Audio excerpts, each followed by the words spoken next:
Madam Speaker, the member for Caroni East ended on a rather interesting perspective. He thanked the member for Siparia, talked about how innovative and contributory she was, the member was, and indicated that he too looks forward to her returning to the office of Prime Minister. Madam Speaker, he couldn't wish for worse upon us.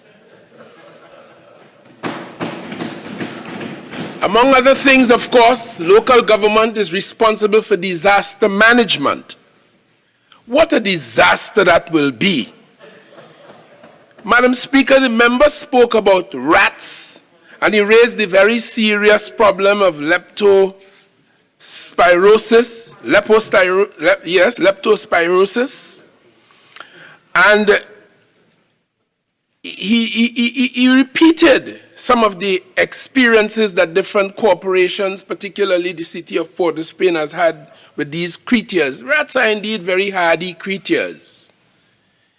Madam Speaker, in 2010, I think this country saw a new breed of rats.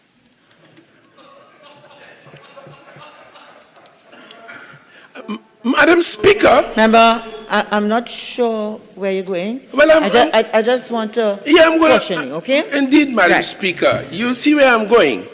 I'm arguing, Madam, and this breed is as hardy as the old set you was talking about. Madam Speaker, tough. I stand on Standing Order 48-1, please. This have nothing to...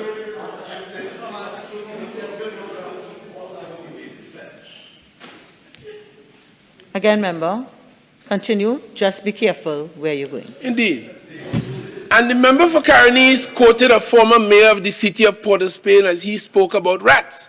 I just wanted to remind the member that a minister of government, a senator, between the years 2010 and 2015, Mr. Hadid, he too spoke about rats.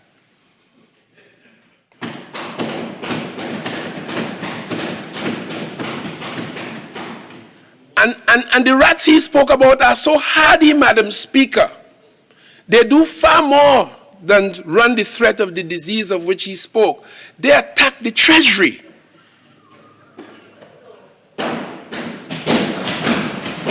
Member, please. I'm proceeding, Madam Speaker. Yes. Madam Speaker.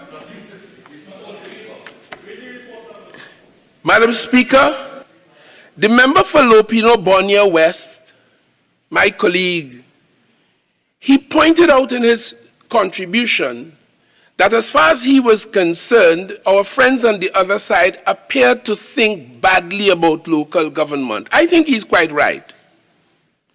In fact, I think he's so right. They probably spell the word L-O-W-C-A-L, local. Because really, Madam Speaker, they come from a position of ill will. Madam Speaker, they submitted a minority report. And as my colleague from Lopino Bonia West. I stand on Standing Order 48-6, please. Okay, so, member of Laventille West, if you could just retract that particular word, okay, where you say they stand on platform.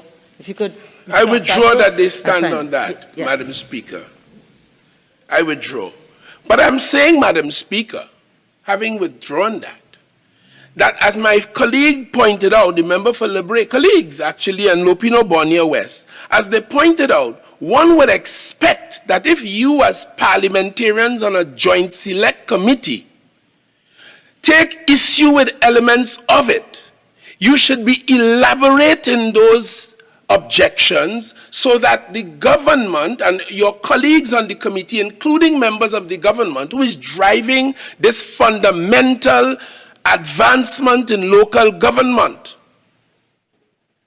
so that they would understand, and more than that, the public would understand your positions.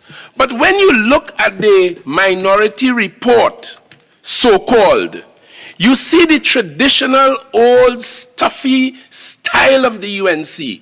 Come to a joint select committee, put up all manners of frivolity, take objection for the sake of it with an obstructionist posture, in my view.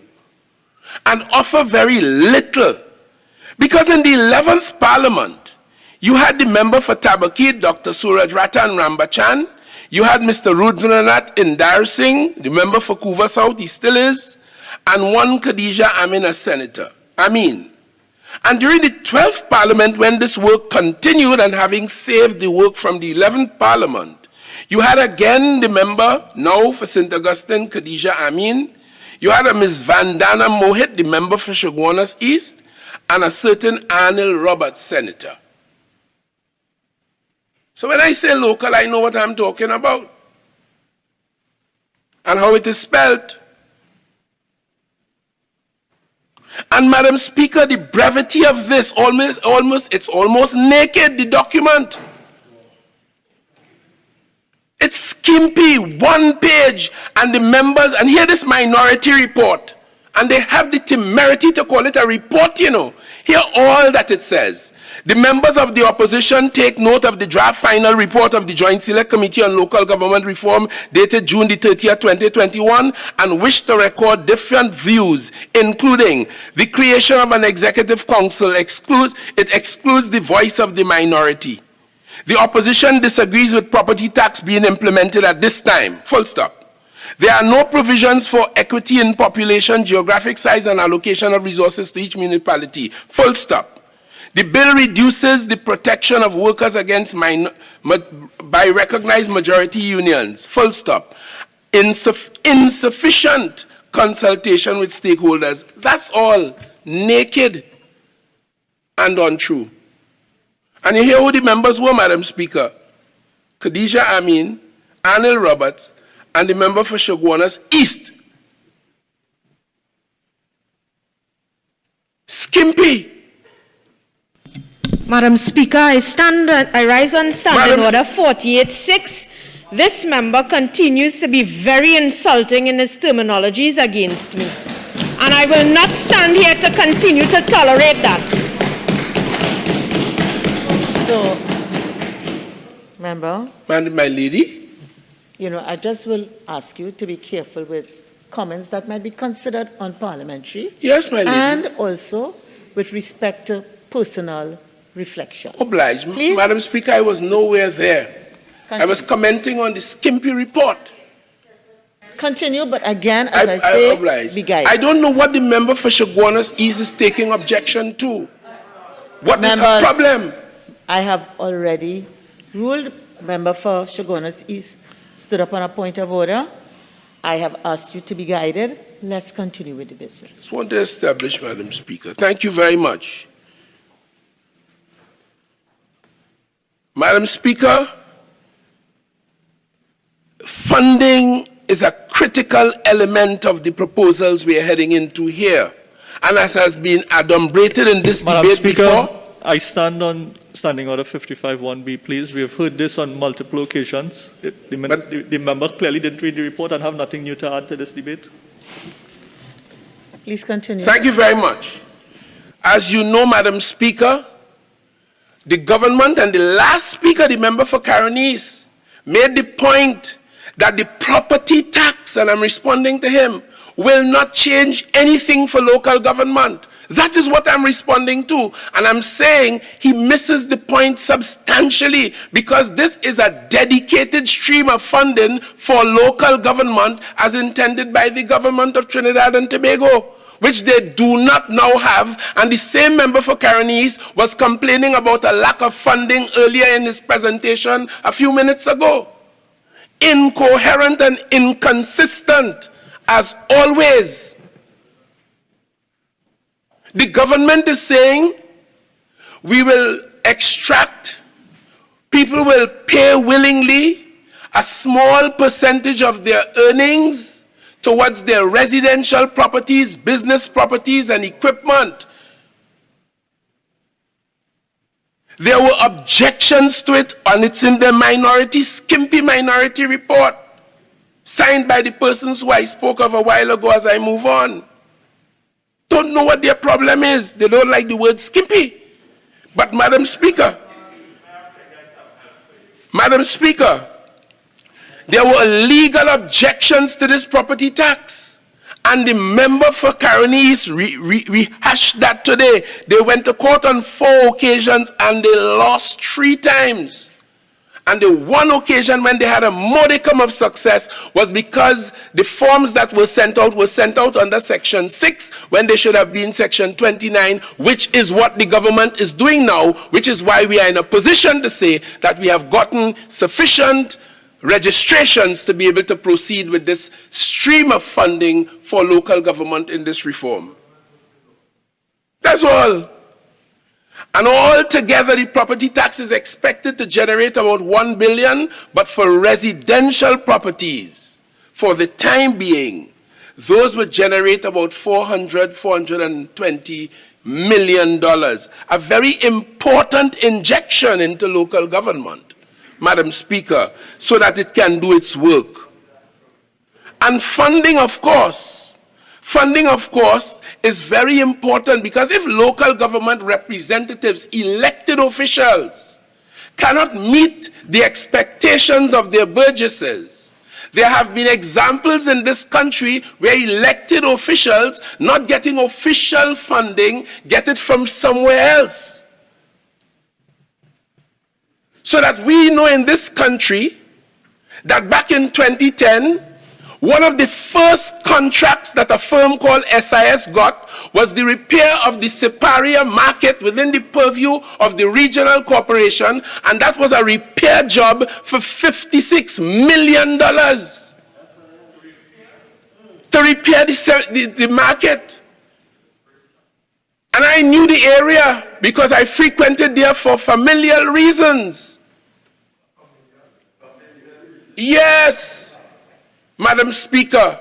So I could see what was being done, and I saw what we did not get for 56 million. But little did I know that was only the start, because the prime mover of that company, prior to that, was known for a string of, in local government, a string of entertainment houses. And Madam Speaker, went on to be the biggest contractor in this country in 5 years. Order 48.1, relevance of speech. This is nowhere in the report that we are debating.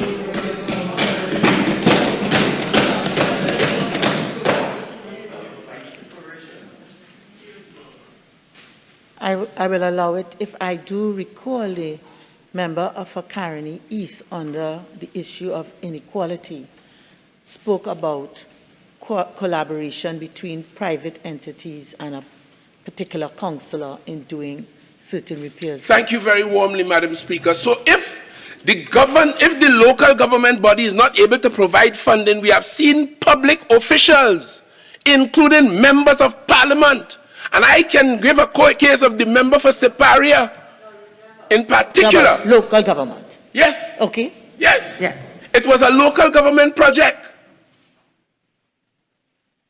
But every year after that, for the next 5 years, the same time that the member for Caroni spoke about between 2010 and 2015, he raised it.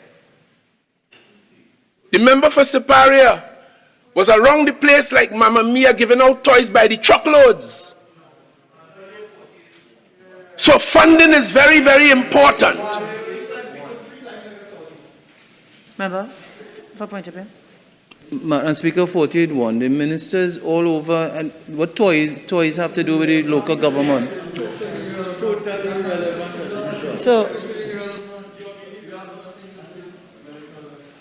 So member for Laventille West, again, I ask you to keep with the bill. I understood your original point about funding. And so on. All right, so let's move on to something. Thank you very much, Madam Speaker. Madam Speaker, I stand on 48.5. Please, he referred to the member for Caroni East as he said it.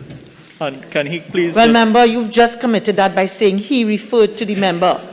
Okay, so let's understand this. Madam Speaker.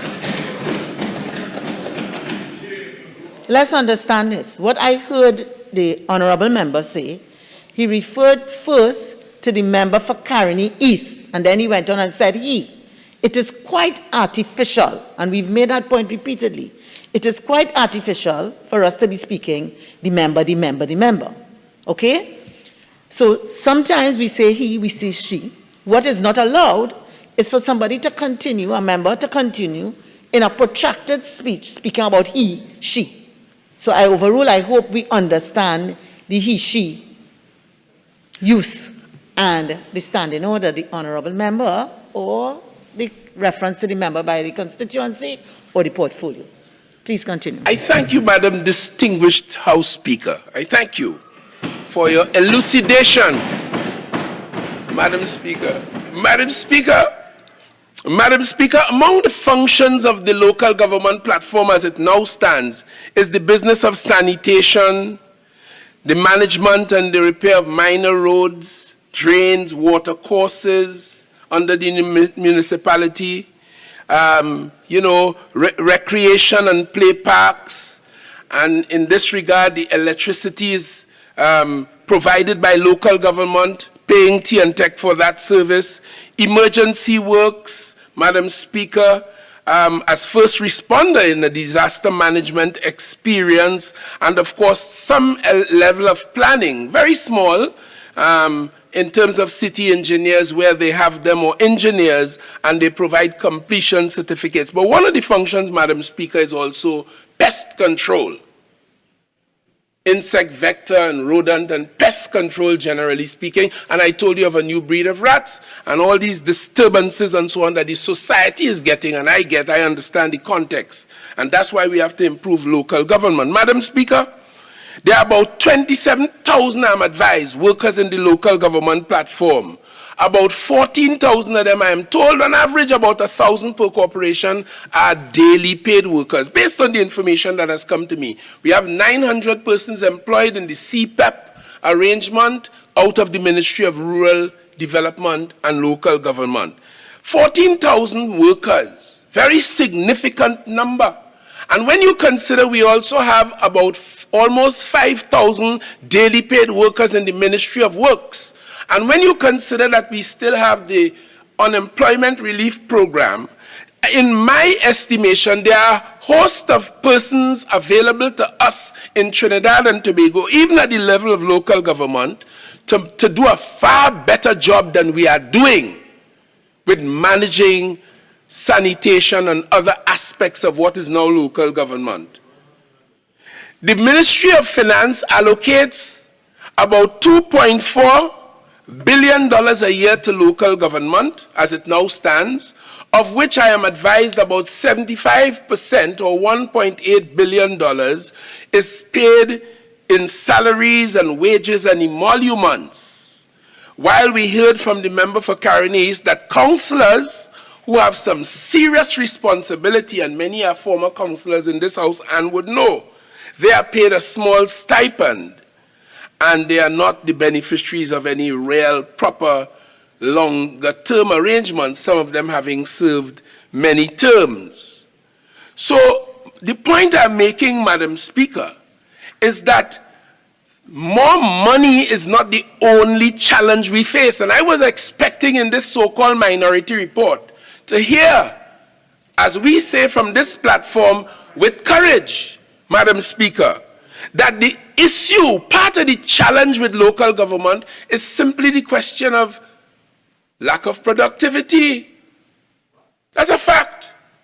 Because I can tell you, I have constituents who would point out to me, in fact, one called me, sent me a video, regional corporation workers show up and they are not as productive as they should be. Everybody in this house knows that.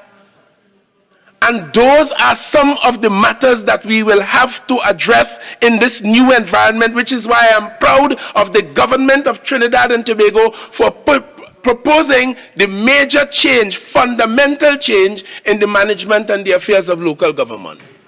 That's why we want to fix the problems in a real way, not just write a skimpy minority report, so-called, and think that that is the extent of it. Madam Speaker,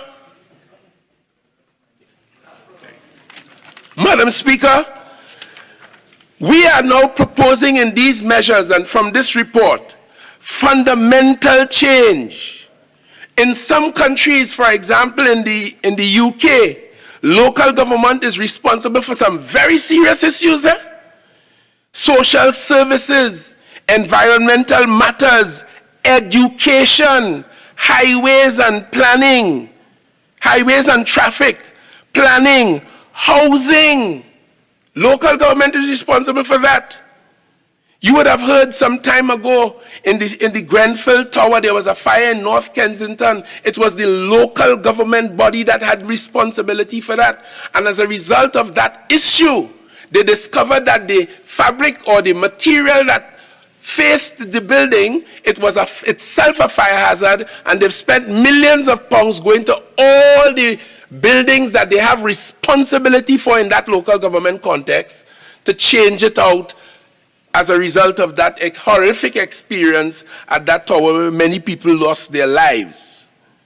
So what we are doing today is, for the first time in this country's history in a railway, is proposing fundamental change, advancement in the way local government is run. And I heard my friends in this half-naked minority report talk about executive council. These proposals, yeah, they don't like to hear the word, but it's skimpy.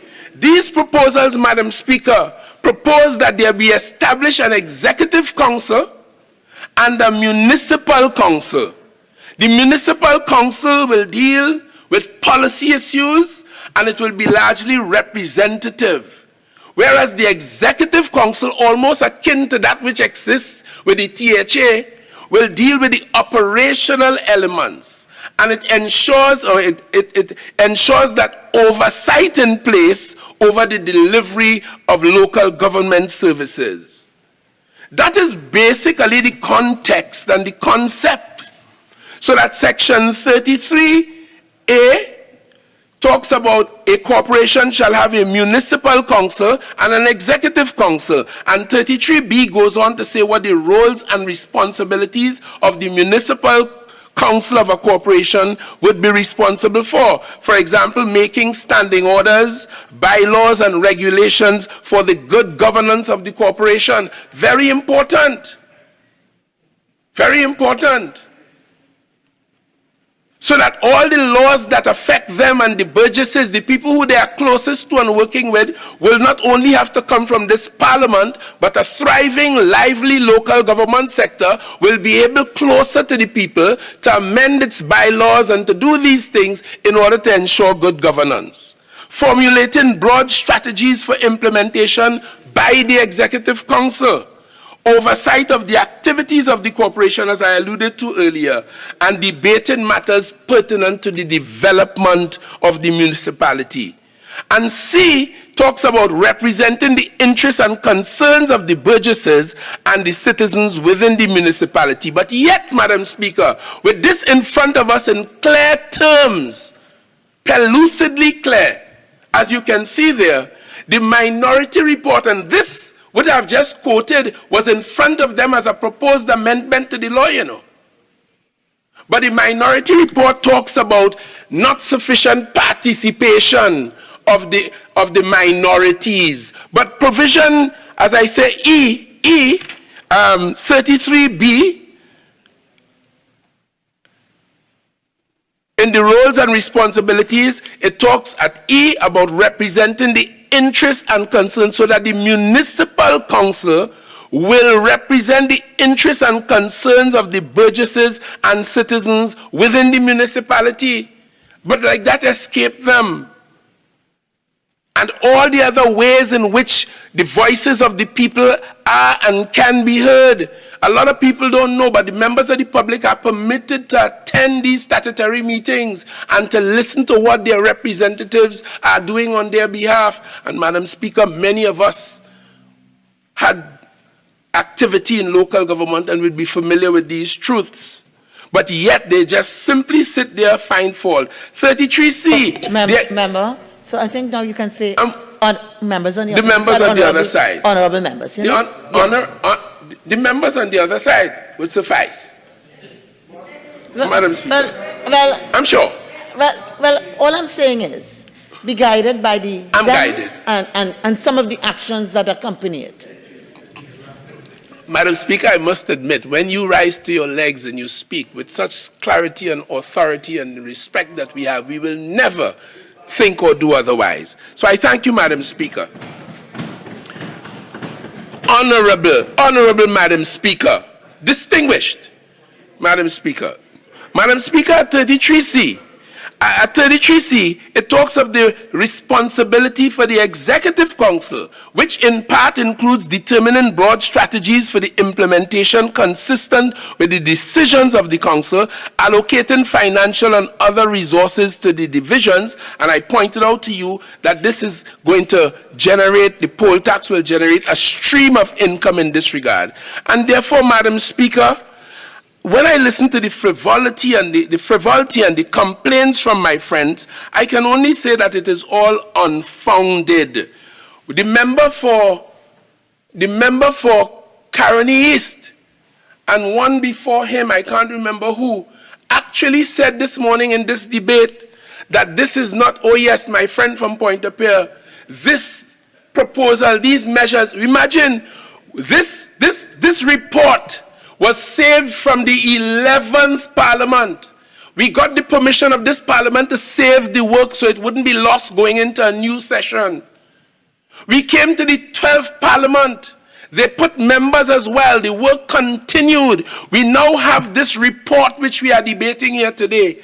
And still my friend from Pointe-à-Pierre and Caronis has the gumption, the gall, the shamelessness to come to this House and to tell us, Madam Speaker, that these measures are only designed for the upcoming local election. Would you believe that? 48-4, please, referring to members as shameless and so on.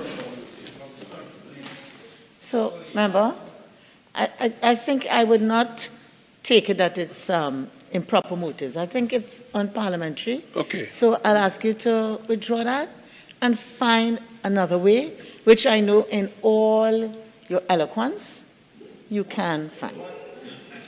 Well, let me put it this way then, Madam Speaker. My friends from the other side made the submission that what we are doing now, trying to assist in the governance of Trinidad and Tobago, with work that began since in the 11th Parliament between 2015 and 2020, that we are doing this today only in anticipation of an upcoming local elections is disingenuous and as well, Madam Speaker, devoid of shame.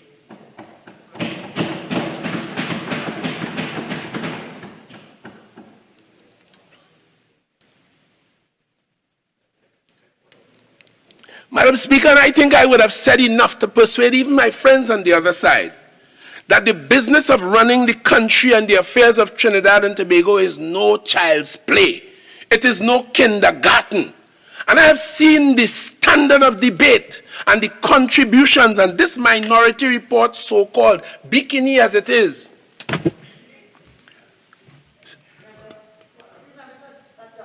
Yes, Madam Speaker. And while I haven't taken any objection to the word of skimpy and so on, because you know, I think your choices of words like bikini, I think we can avoid that. Madam Speaker, this embarrassing minority report, so minor in its purport, so expressionless, except of course to assert an obstructionist posture,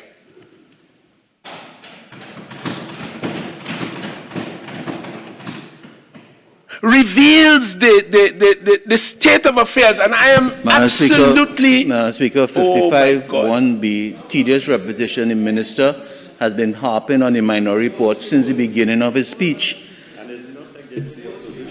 So, member, I think you have a little less than a minute. Yes.